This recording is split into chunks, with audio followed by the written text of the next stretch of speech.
Hey guys, so welcome back to another video. So today's video I'm going to be making gluten-free onion rings.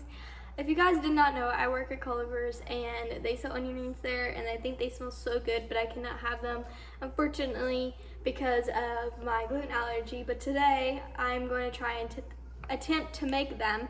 And also I did make gluten-free hush puppies, so anyone that is also gluten-free, I have a video linked up on that and the recipe and walking through the process, so go check that video out. But anyways, let's get into this video. Okay, so the recipe required 1 cup of brown rice flour, which we did not find at the store, but I wanted to make them, so instead we're using gluten-free all-purpose flour. So hopefully it turns out the same, but yeah, it's just 1 cup of gluten-free flour. Okay, so you're gonna pour your flour mix into like a little bowl. So the next ingredient is 1/4 cup of cornmeal, and this is gluten-free cornmeal. Sorry, I did not show the process, but I just poured my cornmeal in with my flour. Okay, so the next thing on our list is 1/4 cup of cornstarch. You're also gonna pour your cornstarch in with your flour and your cornmeal. Okay, so I don't have sea salt, so I'm using pink salt, Himalayan salt, and it asks us for a half teaspoon, so I'm only gonna put a little bit of each in there, and I'm not measuring it at all. Okay, I'm gonna add a little bit more pepper. Didn't even add pepper, but if I can open it right. Found it. Okay, that was more than a half a teaspoon. Okay, so you need 1 teaspoon of paprika. After I make a mess. But you're also gonna pour this into your bowl with all your other flour ingredients. Okay, I'm just at this point, I'm just gonna. What I think is right, yeah. A 1/4 teaspoon of cayenne pepper. At this point, I'm not even measuring. Just, okay, that's probably good. I'm winging it. So this is where things get a little bit tricky. I gotta find a cup. So what they want you to do is pour a cup of milk. It says dairy-free milk or almond milk, but we don't drink almond milk in this house. And we were not gonna go buy some just to make gluten-free onion rings. But we're using whole milk and I'm pouring it into a separate bowl. The next step is to line your baking pan with parchment paper. So I'll show you what it looks like. So ignore how crappy it looks. I'm literally just putting the onions from the dough to the thing and then frying them. So that's the only reason why you need them, is because to lay them on the little tray. So I'll show you what I mean. Okay, so your last step is to cut like circles in your onion. I don't think I've ever cut an onion before, so we're about to, I mean I have, but I don't know if like that works as an onion ring, like popping them out, or you know what, I'm just gonna try to fry all of them and just see how it goes. But I'm gonna finish cutting this onion and then I'll show you guys the next step. And I forgot to say, the onions that I'm using call for a yellow onion, but I guess you could use any onion that you want, depending on the flavor that you want, but my recipe requires a yellow onion. I'm starting to cry, you guys. I hate cutting onions. I hate it.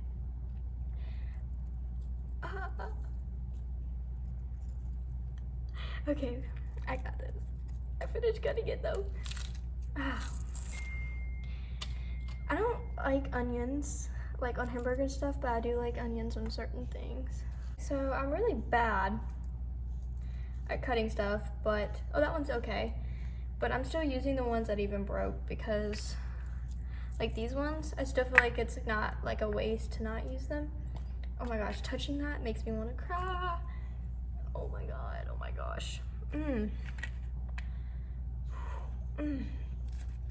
I don't understand how people can work with onions all day.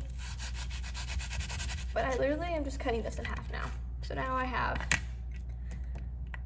strips. I have finished cutting all of my onions. So this is what my pile onions look like. It calls for 2 yellow onions, but I don't think we're gonna need all that. So I'm only using 1. Okay, so the step that I want you to do is you're gonna take your onion and you're gonna dip it in the powder with all your paprika, your flour and stuff. So you're gonna dip it in, get it all coated. Kind of like that. It doesn't have to be fully. And then you're gonna take your milk that you have separately in a bowl, and you're gonna dip it in the milk. And then you're gonna transfer it back over so it sticks. And you're gonna cover them. Just like that. Okay, and you're gonna place them on your parchment paper. And you're gonna repeat the process. Okay, so this is what your onion rings should look like with a little bit of powder. I did not cover them that much, but because it's trial and error, but that's what mine look like right now. Okay, so the next thing I'm gonna do is I'm gonna light my stove. I have it on 6 just so the oil will boil faster, but ignore what's at the bottom. There's a little bit of hush puppy crumbs in there, but I'm just gonna reuse the oil that's in there. But that's what you do, and you let it boil, and then you stick your onion rings in the oil. Okay, I have them deep frying, but I low-key feel like I did this wrong. It says 1 to 2 minutes, but then everything fell off of it. Like, I feel like low-key everything fell off the onion rings that were supposed to be on it. Like, I'm so confused. Maybe I didn't let it heat up enough. I don't know. I'm gonna let them cook and see, but I think I did it wrong. So I did take them out, and I think I finally know what's wrong with the picture, because the brown rice flour, I guess, tells you when they like are crispy and brown, and instead I used a white flour instead of the brown flour. So I'm hoping that they're good. They're still good. I don't know the difference in the taste in gluten-free flour and rice flour, but it did call for rice flour, but we're using gluten-free flour. So I think that was the whole difference, but I'm gonna taste them and see if they're even good before I continue doing this. Okay, so that was a fail. It was a fail. We thought we could get away with gluten-free flour, but all you taste is the gluten-free flour. Like, you don't taste absolutely anything else in it, and I think they do require you to have like rice flour, like brown rice flour, because for one, in the frying pan with the gluten-free flour, it was like coming off. Like, it did not stick to the onion rings whatsoever when you cooked it. Like, it was just flaky. So we were gonna see if we could try to find some brown rice flours. We went to a different Publix this time and they didn't have any rice flour, but the one Publix we did get to did have white rice flour. So maybe we can use that next time, but they're just super bitter. Like, they have no taste and all you taste is the flour. But I'm still gonna post this video and say it was a fail, because, you know, this is my first time cooking by myself, so I wanted to kind of document it. But I am going to try to order some flour so I can make them, because I'm really disappointed, because I was really excited about these and I have been craving these like all week. But anyways, I hope you guys enjoyed this video. I'll see you in the next one. Bye.